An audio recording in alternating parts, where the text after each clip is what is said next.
October rain needled the black umbrellas like 1,000 little knives, turning the Whitmore plot into a mirror of mud and marble. They buried Rosalind Whitmore, my grandmother, the woman who founded an empire out of the lake wind and a single skiff, beneath a white stone cut so clean it looked like a slice of winter.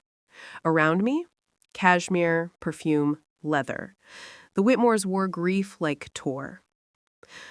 I stood there in a borrowed black dress that had seen more interviews than funerals, clutching a crumpled white envelope with my name on it, Natalie. It felt weightless and heavy at the same time, like a secret that had just remembered how to breathe. Priscilla arrived late, heels stabbing the grass as if the earth owed her an apology. $5,000 Armoni, slick bun, CEO smile rehearsed to the decimal point.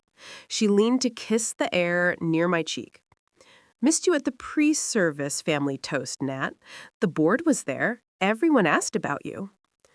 I was saying goodbye, I said, to Rosalind. Grandmother, she corrected, a soft chalk smirk. We use titles now. On the other side of the grave, Mason adjusted his designer sunglasses to Instagram the sky. The caption would be Solemnity Core, #family, #legacy, #goodbye. The face behind the feed, a boy raised on applause. He winked at me, like we shared the same joke. We didn't. Their parents, Aunt Victoria and Uncle Bernard, stood near the priest, posture like architecture, grief like a press release. Victoria's pearls could have paid my rent for 6 months. Bernard's hand hovered near the family attorney's folder, like a hawk looks at a field mouse. I drove 3 hours in a Honda Civic with squealing brakes to be here.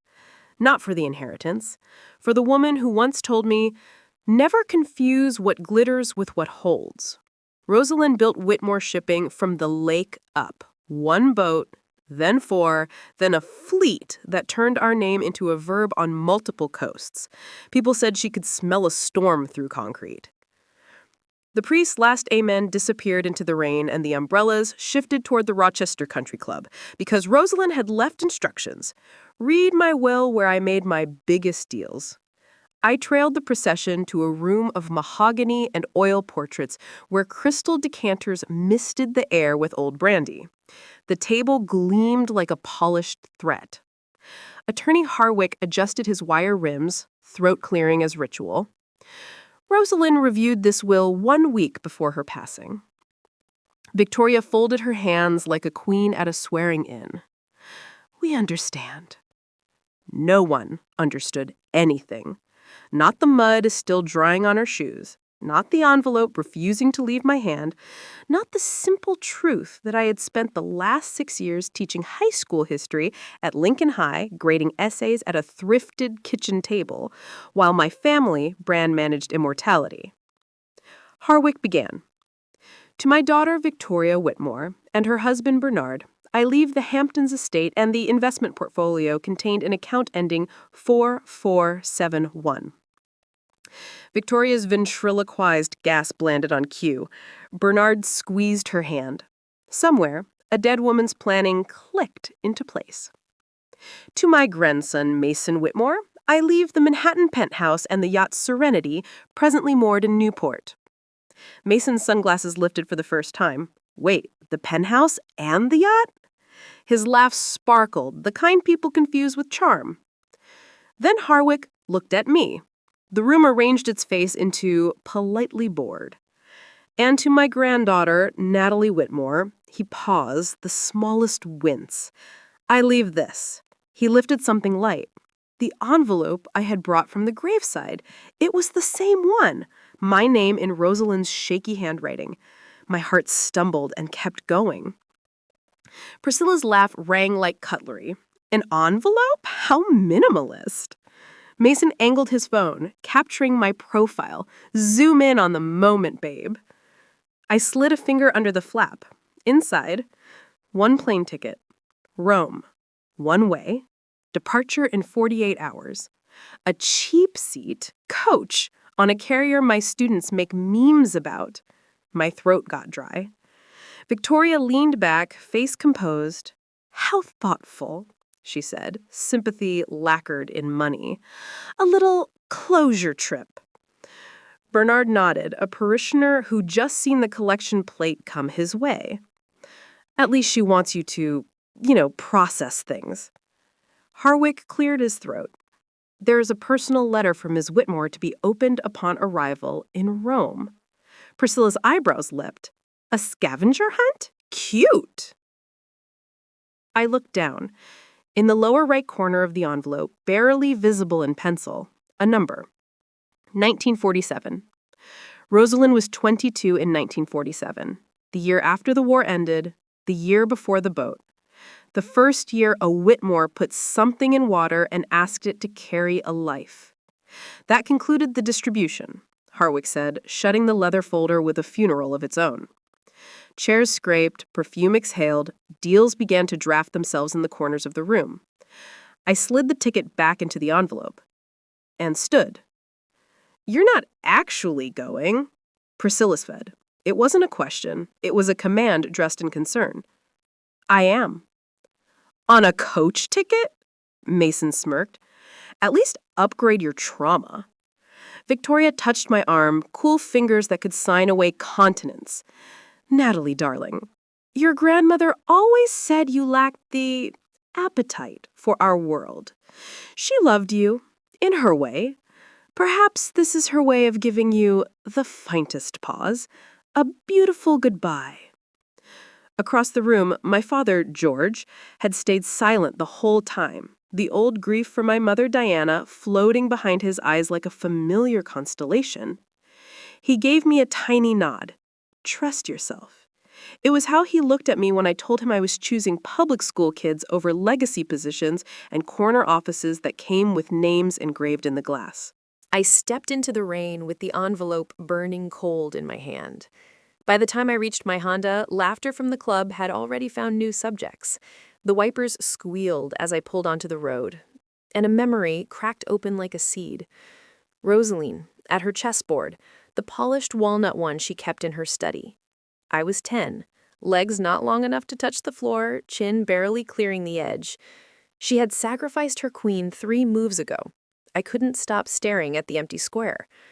"Power isn't what you hold," she said, not looking up. "Power is what you're willing to place at risk to win the board you actually care about."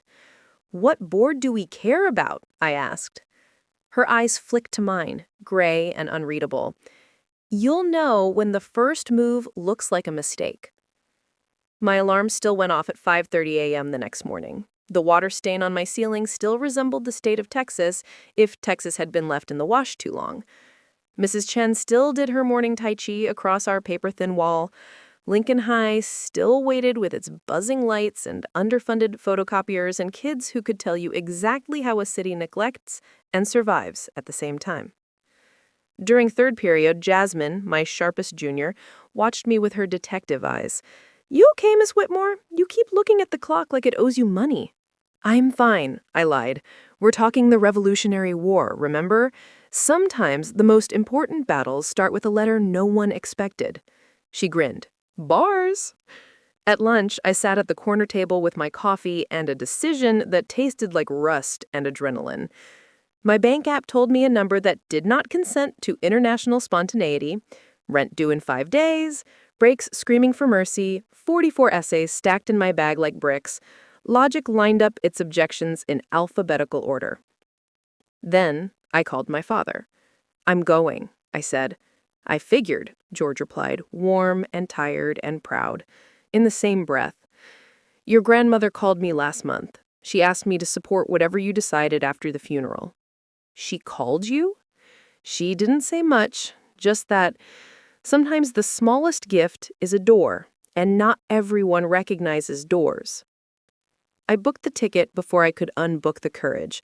At Detroit Metro, I found my gate, sat between a family arguing over snacks and a businessman swearing at his inbox.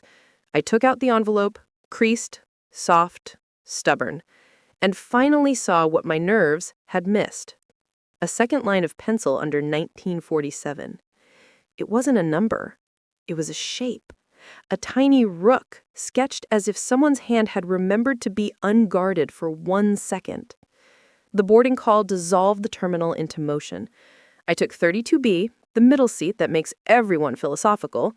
The plane banked east, Detroit dimmed behind us. Someone laughed 2 rows up at a rom-com. My hands shook like the first time I told a classroom full of teenagers that history isn't dates. It's the choices people make when a door appears and nobody else sees it. I closed my eyes. The engines wrote a long sentence underneath us. Somewhere over the Atlantic, the board I'd been staring at my whole life slid aside to reveal another, older, quieter, carved into wood that smelled like rain and crushed grapes. Rosaline had made her move. Mine was to follow. Fiumicino's arrivals hall was a chorus, rolling suitcase wheels, espresso steam, reunion laughter. I moved through it like a sleepwalker with a mission. 1 carry-on, 1 envelope, 1 way out of the life that knew the shape of my ceiling stain.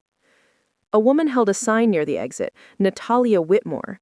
Mid-40s, neat black suit, driver's cap tilted at a practical angle.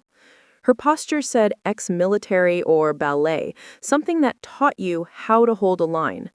She stepped forward before I did. "Signora Whitmore, I am Lucia. Your grandmother arranged everything. Please come." Her English was clean, cut on the edge of Roman air. "My grandmother," I repeated, as if the word might rearrange itself. "Rosaline planned this." Lucia's mouth softened. "She called in August, like every year. This time she said, 'The girl comes next.'" She took my bag like it weighed nothing and steered me into a black Mercedes that smelled faintly of leather and rain. "Where are we going?" I asked. "Montori Estate, north in the Sabine Hills, about an hour." I watched Rome flicker past. Laundry flags between windows, basilicas that seemed to have kept their own weather, scooters that treated lanes as rumors. It was nothing like Detroit and exactly like the stories my students told when they'd fallen in love with the place they'd only seen online.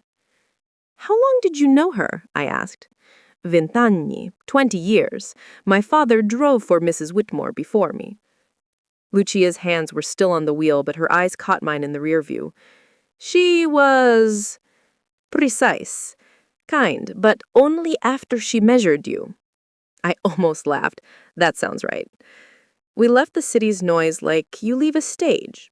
Curtain down, new set. The road curled into green, olive groves like silver water, stitched rows of vines, cypress sentries keeping time. Lucia turned onto a private lane. Iron gates opened with the obedience of old money and good maintenance. The villa waited at the end, a 3-story honey stone house with shuttered eyes and terraces layered like a promise. It didn't look expensive. It looked inevitable. Lucia parked by doors wide enough to swallow a carriage. They opened before she could knock. An elderly man stood there, straight as the doorframe. No suit, no pretense, just a linen shirt, sleeves rolled, a face that carried both weather and mercy. His eyes were a winter lake, cold, clear, honest. "Natalie," he said, my name breaking in the middle on an accent that had survived 4 wars and 3 fashions. "You have your mother's mouth, and your grandmother's stubborn." "Do I know you?" The question came out softer than I meant. He smiled without showing his teeth. "Not yet. I am Salvatore Montori." He stepped aside. "Benvenuta." "Welcome." "Home." Home. The word swung through my ribs like a pendulum. Inside, the air was cool and citrus clean. Terracotta floors, whitewashed walls, hallways that opened onto light. The sitting room had windows cut like paintings, vineyards spilling downhill and hills climbing out of them in return. On one wall, photographs, black and white, sun-faded color, digital clarity. In almost all of them, Rosaline, younger, older, laughing, working, holding a harvest knife like a conductor's baton. Salvatore watched my eyes stick to the frames. He moved to a photograph near the center, 1947 scratched on the border, the pencil almost gone. A very young Rosaline in a simple dress, hair tied back, standing beside a man who could have been a soldier or a farmer, depending on the day. The camera had loved her. The world had too. "She came after the war," he said. "She said she would stay only a season. She stayed the life." Fiumicino's arrivals hall was a chorus. Rolling suitcase wheels, espresso steam, reunion laughter. I moved through it like a sleepwalker with a mission. One carry-on, one envelope, one way out of the life that knew the shape of my ceiling stain. A woman held a sign near the exit. Natalie Whitmore. Mid-40s, neat black suit, driver's cap tilted at a practical angle. Her posture said ex-military or ballet, something that taught you how to hold a line. She stepped forward before I did. "Signora Whitmore? I'm Lucia. Your grandmother arranged everything. Please come." Her English was clean, cut on the edge of Roman air. "My grandmother," I repeated, as if the word might rearrange itself. "Rosalind planned this." Lucia's mouth softened. "She called in August, like every year. This time she said, 'The girl comes next.'" She took my bag like it weighed nothing and steered me into a black Mercedes that smelled faintly of leather and rain. "Where are we going?" I asked. "Montori Estate, north, in the Sabine Hills. About an hour." I watched Rome flicker past, laundry flags between windows, basilicas that seemed to have kept their own weather, scooters that treated lanes as rumors. It was nothing like Detroit, and exactly like the stories my students told when they'd fallen in love with a place they'd only seen online. "How long did you know her?" I asked. "Vent'anni, 20 years. My father drove for Mrs. Whitmore before me." Lucia's hands were still on the wheel, but her eyes caught mine in the rear view. "She was precise, kind, but only after she measured you." I almost laughed. That sounds right. If you're still with me, where are you watching from right now? Has life ever handed you a small, confusing gift that opened a door you didn't know you needed? Tell me in the comments. And if this story hits a nerve, subscribe to the channel for the next parts, because what's buried in that cellar is about to change the Whitmores forever. Morning in the Sabine Hills smelled like citrus and dust. The sun doesn't rise here, it unfolds. Light slides across the vines like someone is slowly pulling truth out of the dark. I woke in a guest room that could have belonged to a painting. White curtains breathing, a tiny balcony dripping in jasmine. For a minute, I forgot everything. The envelope, the laughter at the country club, the ticket that turned my life sideways. Then the church bells started, and memory came back, wearing Rosalind's perfume. Downstairs, the kitchen was already alive. A woman in work clothes, sun-creased face, hair tied with a red scarf, was chopping figs with military precision. She looked up. "You must be Natalie. I am Augusta. Rosaline was my madre. She said you'd come when she was gone." She didn't offer a handshake. She offered a knife. "Cut," she said. "Talk later." So I cut. Figs, then peaches, then whatever she pushed my way. Silence grew comfortable between us, the way it only can among people who've already lost the same person.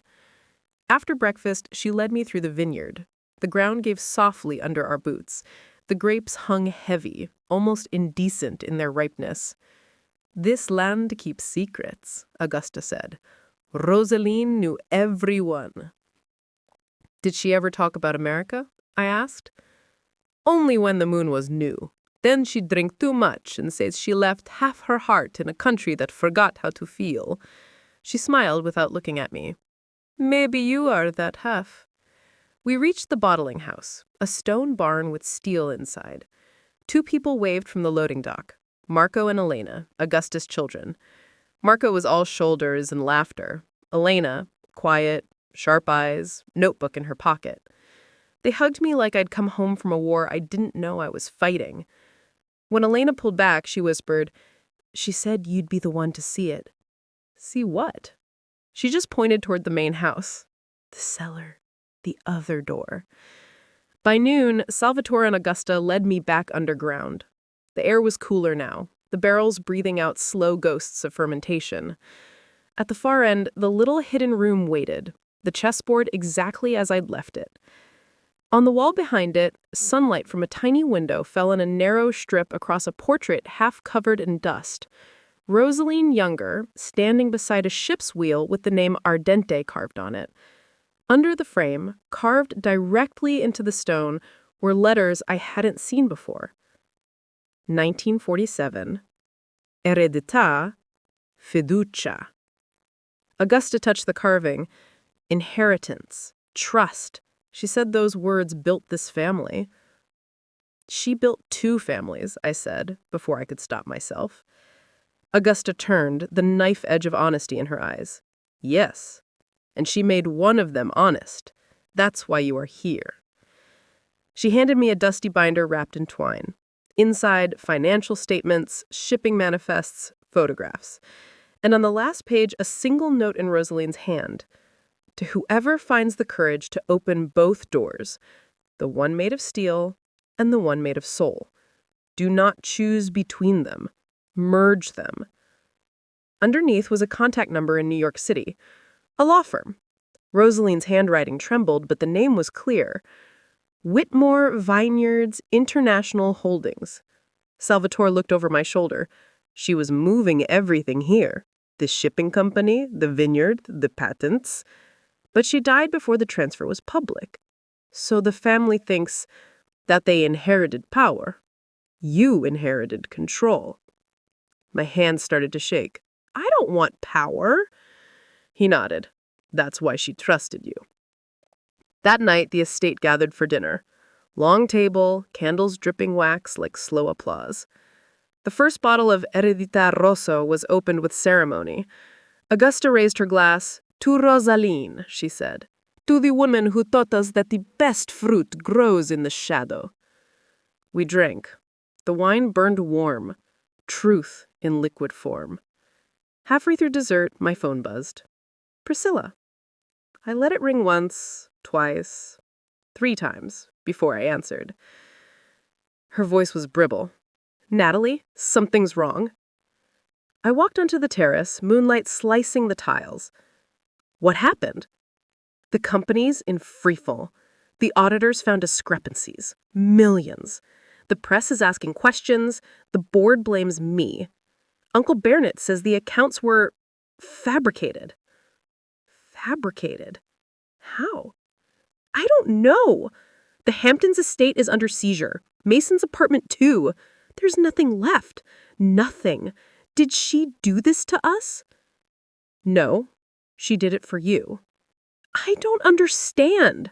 She gave you exactly what you asked for. The stage. Now learn to live without applause. Then, a shaky breath. What did she give you? I looked at the vineyard, at the moonlight trembling on grapes so heavy they almost wept. Something real. Can you help me? Her voice cracked. I don't have anywhere to go. Rosaline's last words echoed. Be kinder than she deserves. Yes, I said. There's a job here. Marketing, distribution. You'll earn it. No titles, no hashtags, just work. She cried, but she said yes. When I hung up, Augusta was at the door, watching. You spoke like her tonight. I don't want to. That's what she said the first time she won. Later in my room, I opened Rosaline's ledger again. At the very back, beneath a pressing of dried grapes, a single chess move was written in ink. Rook to E7, the same move I'd made in the cellar. The coincidence should have scared me. It didn't.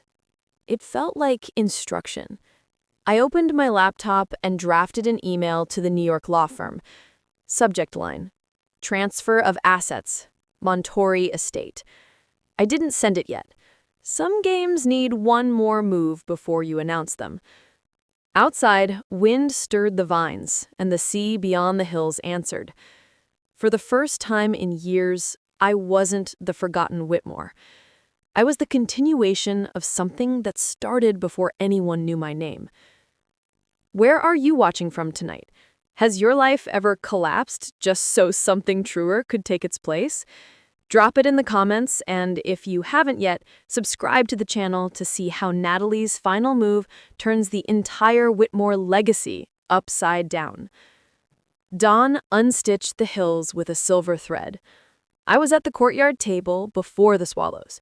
Rosaline's ledger open, laptop warm, coffee going cold. The email to the New York firm stared back at me like a held breath. Send. The sound it made was nothing, but it rearranged everything. By mid-morning, the reply came with the velocity of something long prepared. Whitmore Vineyards International Holdings. Counsel available in 30 minutes. A video link. A list of attached documents that read like a Second Life's table of contents. Augusta set bread and figs beside me without asking what the screen meant. Eat, she said. No one signs anything hungry. Salvatore appeared in the doorway, sleeves rolled, eyes already reading the day's weather off the vines. When you are ready, he said, we will be too. He didn't ask, ready for what? It was the kind of support that doesn't advertise itself as kindness. At the half hour, I clicked the link. A woman's face resolved. Steel hair, softer eyes, New York's skyline turned into a rectangle behind her. Attorney Mara Klein. The sort of person who could end a war with a footnote. Ms. Whitmore, she said, first, my condolences. Second, your grandmother was the most prepared client I've had in 25 years. She built 2 empires. Preparation was her second language. Mara smiled like we were on the same team, and had been for years. Let's go to brass tacks. 12 months ago, Rosaline formed Whitmore Vineyards International. 3 months ago, she executed a series of escrowed transfers. The vineyard, its trademarks, distribution contracts, and reserve cash are all held in WVI, with you as the sole beneficiary and controlling manager upon her death. The shipping company and U.S. real estate were intentionally insulated from WVI. Your aunt and cousins inherited those assets exactly as they appeared on paper. Which is to say, a stage set. Precisely. She left the house to people who wanted rooms with views. She left the foundation to the person she believed would build. A noise at the gate cut through the quiet. Wheels on gravel, the sound of American urgency trying to break on Italian soil. Lucia's shadow passed the window. Then voices, then a name. My name, called like it owed someone a miracle. Priscilla. I met Mara's eyes. Hold, please. The courtyard had turned into a tense Renaissance painting. Priscilla, hair unbrushed, sunglasses not disguising the red around her eyes. Mason, beside her, phone in hand but finally pointed down. Behind them, 2 suitcases. They looked like people who had watched the floor they designed for themselves become a trapdoor. Natalie, Priscilla said. There was no performance in it. Just the same little girl panic she'd hidden since we were small and Rosaline's gaze could measure oxygen. We didn't know where else to go. I didn't step forward, but I didn't step back. You found the right place. Mason swallowed. The yacht, gone. The penthouse, locks changed this morning. Aunt Victoria and Uncle Bernard left a voicemail that sounded like, I don't know, static and blame. Victoria and Bernard are not our subject. You are. I pointed to their bags. Bring them. But understand, there are no titles here. You will sleep in rooms that aren't yours and work jobs that don't care about your last name. Priscilla nodded so fast, her sunglasses slipped. She didn't catch them. I'll do anything. Good. Your first lesson is to listen. We walked them to the kitchen. Augusta didn't look up from the dough she was slapping into discipline. Wash your hands, and do not roll your sleeves the way you roll your eyes. Mason obeyed. It was the first time I'd seen him perform a task without an audience. Back at the table, I unmuted Mara. I have guests. We're moving forward anyway. We should. Timing matters. Also, Ms. Whitmore, Rosaline recorded a final statement for you. Private, unless you choose to share. It lives in the drive we couriered to the estate last month. The password is the number she wrote on your envelope. 1947. The rook appeared in my mind like a witness. Salvatore set the little wooden box between us. The blue ribbon waited like a dare. I opened it, slid the drive into the laptop, typed 4 digits, felt the click of a key that wasn't on any keyboard. Rosalind again, denim shirt, sun on her cheekbone, the cellar breathing behind her. "If you're here," she said, "it means I trusted correctly. So let me tell you the part I never told anyone, not even the lawyers." Her eyes didn't waver. "Ships and steel taught me leverage. Vines taught me patience. You must do what I never allowed myself to do. Merge them. Don't run from steel to roots. Make the roots strong enough to shape the steel." She leaned closer, conspirator light in her gaze. "I already started. 3 years ago, I licensed our yeasts, barrels, and fermentation telemetry to a logistics company as a test. We moved more product with fewer ships because we used information as ballast. It worked. Scale it. Do it as a teacher would. Teach the system to be better, then grade it honestly." A beat. The voice gentled. "And Natalie, when they ask you if you're ready, tell them the truth. You are, because ready is not a feeling. It's a decision you keep making."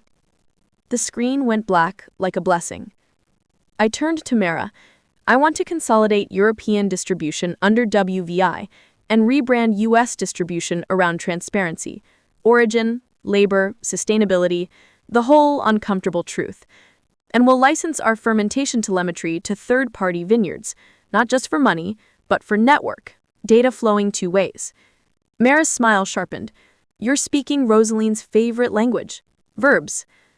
Draft it, and prepare offer letters." "For whom?" The kitchen answered. Augusta barking over, "No, like this," over Priscilla's first attempt at folding dough. Mason asking a question and waiting for the answer like it might be more valuable than a like. "For them. Marketing and US distribution. Salaries, no golden anything. Performance reviewed by Augusta, not me." Upstairs, Priscilla stood alone on the balcony, the hills a dark ocean. I joined her without announcing myself. She didn't flinch. "I wrote the line about not being perfect," she said. I saw. She exhaled. "For the first time in my life, I want to say something that hurts me to tell the truth about. That seems new. It's called growing up." She laughed, wiped her face with the heel of her hand like a little kid. "I hate it." "Good," I said. "Things that matter usually start that way." Inside my room, the USB drive waited. I pressed play again, not because I needed to hear Rosalind, but because listening felt like finishing the prayer I didn't know I'd started. "And if you're wondering whether you won," she was saying, smile slanting, "you did. But winning is not a throne. It's a garden. It wants hands and weather and a willingness to plant again after the frost takes what you loved." I closed the laptop. Outside, the vines exhaled. Somewhere, a fox negotiated with the moon. In the morning, we bottled early. The weather tried mischief. We outpaced it. The first pallets rolled toward the truck as the church bells started counting time. Lucia loaded the last crate, slapped the back of the truck twice, like blessing or command, and the driver pulled away. I felt it then, a click inside my ribs, an internal latch sliding into place. It didn't feel like triumph. It felt like alignment. On my way back through the cellar, I paused at the second door. The chessboard waited, white to move. I studied the position, then reached for the rook without thinking and set it on e7. Check. Not mate, not yet, but the board had changed. Where are you watching from right now? Tell me one small choice that changed your entire board. If this 4-part journey spoke to you, subscribe to the channel, because next week I'll share the real-life playbook Rosalind left me, how to merge roots and steel, truth and scale, and why mercy is the sharpest power you can wield.